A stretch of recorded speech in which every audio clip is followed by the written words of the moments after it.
I've been working from home full time for 5 years now. I love talking home office stuff, desk accessories, tech, that sort of thing. That's what we've got today. I've got 10 home office and desk accessory items to check out and share with all of you. So without any further ado, let's get into it. First item up is a bit niche, but incredibly useful for the people that might need it. This is called the Zeturn. It is a little wireless mini printer designed to print return labels or shipping labels in general. It has a built-in battery that recharges via USB-C, it connects to your phone via Bluetooth, and just allows you to print shipping labels directly from your phone. So it makes it really nice and easy. You know, having a dedicated regular printer is so rare nowadays. One, because they're annoying and expensive and don't work very well. But two, we rarely need them. And generally, whenever I need a printer, it's just to print a return label. For being a printer, it doesn't actually use any ink or toner or anything like that. It does something called thermal printing. So from my rudimentary understanding, it actually heats up the paper to make the ink or the text on there. I'm sure whatever the mechanism is for the thermal print might wear out over time, but it's definitely not nearly as annoying as having to replace ink cartridges and stuff all the time. I would have loved to have seen the ability to connect to a computer, so I'm not having to send stuff to my phone, because I know I'm a grandpa but like to do a lot of my work on the computer instead of a smartphone. So having computer connectivity would be a nice addition for a potential newer version of this. But the smartphone app is pretty simple and nice and has worked well in my experience, and just the convenience of being able to print labels at my leisure without any sort of hassle or worrying about managing a home printer has been extremely nice. Next up, we've got speakers. They're not in front of me here, but behind me at my desk. They're from Edifier. The ones that I've been using for the better part of a year are the 1280 dBs. I got them last fall. They sound absolutely incredible for the price. They use a 13mm tweeter and a 4-inch woofer. They have built-in Bluetooth connectivity as well, so if you want to connect them to your smartphone or something. But they have a ton of normal connection as well, with like coax and RCA and an optical. They also have the option for a subwoofer out as well. I would say the bass is plenty adequate for a desk setup with the near field listening, but if you plan on using them in more of like a midfield or a further out in a larger room, I would probably add on a subwoofer at some point. You get a ton of clarity here, and the bass sounds pretty great considering how tiny the speakers are. Actually, I'm going to be putting these back out for my turntable setup and upgrading my desk speakers soon here. I'd planned to include them in the video, but they didn't arrive in time for me to open and test them properly. But they're the Edifier R2000 DBs, essentially just an upgraded version of these. I love them so much, I figured I'd see what the step-up models would look like. But if you're on a tighter budget and want something that sounds really great, these 1280 dBs have been incredible value for what they are. The sound that you get for the price point for this pair really can't be beat from anything else I've tried. One of the most asked about items in my videos is actually this little desk mat that I have in front of me here. This is from Alvin. This is a self-healing cutting mat. The size that I have here, this is a 60-inch by 30-inch desk. This is the 18-inch by 36-inch size. It is a self-healing mat. I don't really understand how that works, but it's really great. If you're cutting stuff with a box cutter or a utility blade, if you want to be able to cut different papers or items, if you do any sort of craft work, or if you're packing up boxes, things like that. Being able to just completely mangle this and not have to worry about it is great. It's also really nice to be able to protect your desk if you have a nicer tabletop like this one here. You have black on this side that I normally use, but you do also have green on the underside as well. It's held up really well for me over the years. It might not be as luxurious as my wool felt pad from Grove Made that I use at my main workstation, but if you want something that you can really use and abuse if you're doing the type of work that would require it, this thing has been perfect. Next up, we've got a couple of items from Flexispot, the E7 Pro standing desk that's been a longtime favorite of mine, and a new pickup from Flexispot, the C7 office chair. Flexispot was also kind enough to sponsor this week's video as well, so a huge thanks to them for supporting the channel. I've been using Flexispot desks for a number of years now, and they have been consistently great. The model behind me here is the E7 Pro. It is the 72-inch by 30-inch model with the black walnut tabletop. The E7 Pro is a dual motor design that supports up to 440 pounds. Even with my 42-inch OLED and all the peripherals and everything, it's easily able to move up and down without any kind of stress on the motors. Also really minimal wobble. It is extremely stable even when you're in a standing position. The height ranges from 25 inches to 50.6 inches, so more than enough range for everyone to dial in the proper sitting position as well as their standing positions. Being able to change up my position throughout the day has been really great. I think it usually helps me keep focus and kind of prevent any stiffness from long editing or gaming sessions. You also have 4 memory preset options. It's really nice not to have to fumble around to get the ideal height every time you want to adjust it. And you can also have your own personal settings, even when sharing a desk with someone else at home or in your office. After so many years, I have nothing but great things to say about the Flexispot standing desks. Like I'd mentioned though, I've also been testing out the new C7 office chair from Flexispot. Coming from my Herman Miller Aeron chair, I have to admit I was a little bit skeptical as to whether or not it would work for me, but after a few weeks of testing, I can honestly say I am pretty impressed with it. The main reason I entertained the change was the pronounced lumbar support that the C7 has with its design, along with its ability to recline. I have scoliosis and a pretty severe lumbar curve, so having that proper support is priority number 1 for me. With that in mind, there are very few chairs I can sit in for extended amounts of time without any kind of pain or discomfort, and I'm pleased to say that the C7 chair has been excellent the past few weeks. There's a ton of adjustment potential to really dial it in for what's best for you. The C7 also has a full headrest, which has been really nice, along with the ability to recline with the footrest extension has been great for gaming sessions when I'm not working. I went with the black mesh variant, but they have a number of different color options as well as the addition of a foam seat if you'd prefer something with a little more padding. It's designed to work for anyone 5'4" to 6'2" and supports up to 320 pounds. They've got some really great promotions running right now on both of these as well as the rest of their lineup. They have their brand day sale going on right now with up to 60% off. You can also use code BDC7 to get an extra $30 off the C7 chair right now. Be sure to check the links in the description down below. Take advantage of the good sales while they're happening. Huge thanks again to Flexispot for sponsoring this portion of today's video. Got a couple of mechanical keyboards I want to talk about that I've had a really tough time picking a favorite with. This is the Epomaker Feker Galaxy 80 keyboard. This is a full aluminum case, hot swappable mechanical keyboard that comes in just about $100, and I am just absolutely blown away by the quality for that price point. Going over some of the specs really quick, it uses marble white switches, which I wasn't familiar with before testing this out. It's kind of a medium weight. They have a pretty nice soft feel and a really great sound.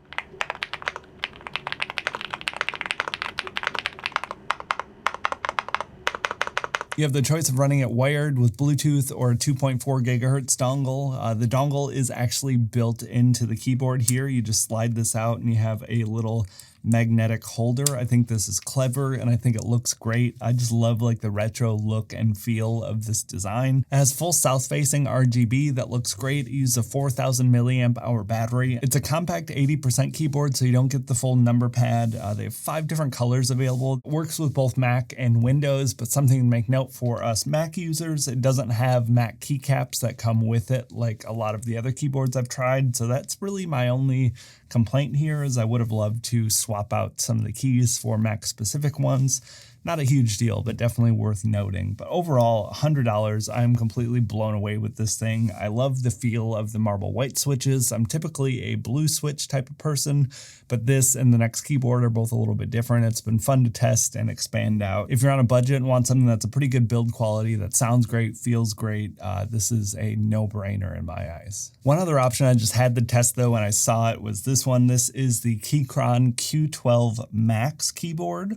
This is a 96% size keyboard, so you have a full number pad, but if you notice something a little bit different, this is a South-Paw design. So you have the full number pad on the left-hand side. I have never experienced or seen a left-handed keyboard before. It's a full aluminum build again. This thing probably weighs 3 or 4 pounds. It is extremely heavy. It's fully hot swappable and customizable as well. I have Zeturn Jupiter banana switches in here, which was another new switch I've not tried. They have a few different options as well. I believe red and brown are 2 other defaults, but you can also customize this fully.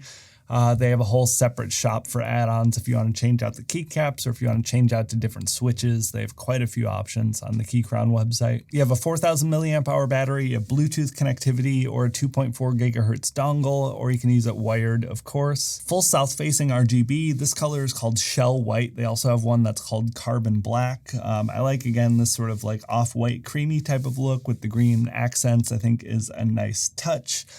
Feels great, looks great. Compared to the marble white switches on the Epomaker, this is a little bit of a heavier, harder press.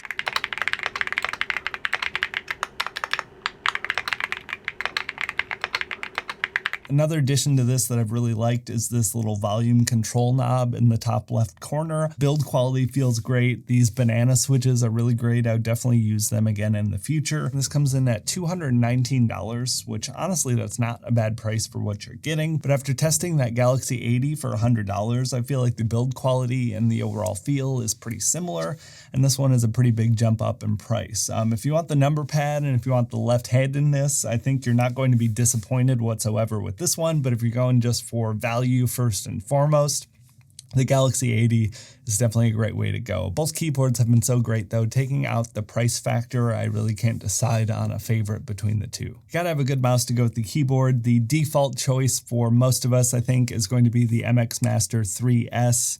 I've been using the MX Master 3 for a number of years and was curious to see what the upgrades were with the 3S versus the 3. The upgrades are relatively minimal, to be honest. The main reason I upgraded, one, I just wanted to check it out and see for all of you, but two, I also wanted to get a different color to match my new keyboards. Aesthetic changes and YouTube channels aside though, I think the 3 or the 3S are pretty equal in my eyes, depending on your preferences, I suppose. Ergonomics are 10 out of 10. I love the feel of this mouse. I definitely understand why it's everyone else's favorite in addition to mine. You have 7 total buttons on here that can all be customized even within an app-to-app sort of function. It's really nice to be able to dig down into an extreme level of customization, but overall the main thing for me is just the really great ergonomics. You can connect with a USB dongle or Bluetooth that uses a 500 milliamp hour battery that lasts an extremely long time in my experience. Between the 3 and the 3S though, for anyone that's interested, like I said, I probably wouldn't upgrade if you already have a 3. Both are the best in my eyes, but the only real difference is you get 8,000 DPI with this compared to 4,000 in the 3, I believe. So if you're running a ton of monitors or a giant monitor and want to be able to move around a little bit easier, this might be worth the upgrade. The only other real difference that I found was the clicking. This is a silent click compared to the traditional click that's louder and normal sounding in the 3. Don't worry about saving $20 or $30 if you're going to buy a mouse. Get one that's going to last forever and work really well. Well worth the investment after like 5 years with the MX Master 3 so far. Another kind of niche item, this is the HOTO Precision Electric Screwdriver Set. I got this last year and it has been an invaluable part of my setup. If you do any kind of work on little small electronics or eyeglasses or anything like that, it's an electric screwdriver kit with 25 bits in total. You have Phillips, flathead, Torx, triangle, pentalobe, bunch of others, just about everything that you need to be able to work on any kind of electronics or niche items. It's designed only for precision bits, so you're not going to be able to use standard 1/4 inch bits. You also don't really have the strength from the motor for like normal bit driver type of things. But for those smaller electronic type of items, it is really great. I just recently upgraded my hard drive bay. I've got the OWC Thunderbay 4 now. I needed to upgrade to make some more space. Installing hard drives and just random things like that if you need to open up some sort of electronics. Very useful, very simple. It recharges via USB-C. It comes in this really nice case. I think design and polish is 10 out of 10. And just having this array of bits all kind of put together in one is very useful. I do have one kind of lower priced alternative. I think this comes in at $50 or $60. A few years back, I also got this little like random one from Amazon. It's kind of a similar thing, but you don't have nearly as much variety in the bits, and then you don't have that nice kind of precise electronic control that you get with this. Both work well though for these type of small, delicate type of jobs, but if you can swing the extra cash, I think this has been really great. We've got the Grid Studio Retro Tech frames up next. It's arguable whether these are essential or mandatory, but in my eyes, having a nice looking office that you enjoy being in, is a very important part for me for being productive and happy when I'm working all the time at home. With that in mind, I've been extremely happy with these. I've had them for a couple of years now. I've put them in my gift guides just because I think they're so fun. If you're an old millennial like me, you remember growing up with a lot of this tech. I think it's so fun to see it displayed out in this way. There are a few companies that do this. I only have experience with the Grid Studio ones though. The quality is great. I think the layouts and the little graphic design aspects that they include are really nice. It's such a fun way to decorate your office if you're an old nerd like me. Whenever we have people over into our apartment, if they come into my office, the first thing anyone ever asks about are these frames hanging on my wall. They're definitely a standout piece if you have people over. These are a little bit pricey these days. They have a pricing strategy where it goes up the more people buy them because it's harder and harder to source materials. But if you can get your hands on one, I absolutely love them and couldn't imagine my office without them at this point. While we're away from the desk, I've got one other office item to talk about. That is the Sohnne lounge chair.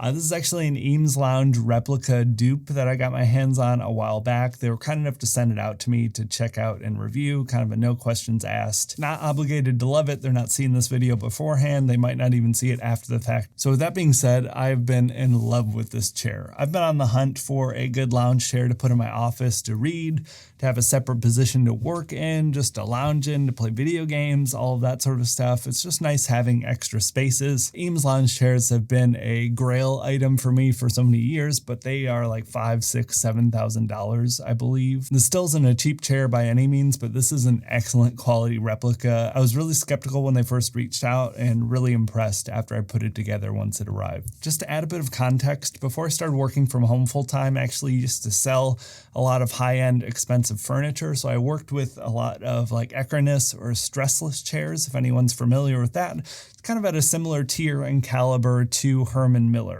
Very expensive, very nice quality. So I kind of know what to look for in leather and construction and comfort and all that sort of stuff. And I would say this holds its own and then some to a lot of the very expensive chairs I've sold in years past at my old job. Not everyone's going to love the idea of a dupe or a replica, but I do like that they're upfront and transparent about it. They're not trying to trick anyone.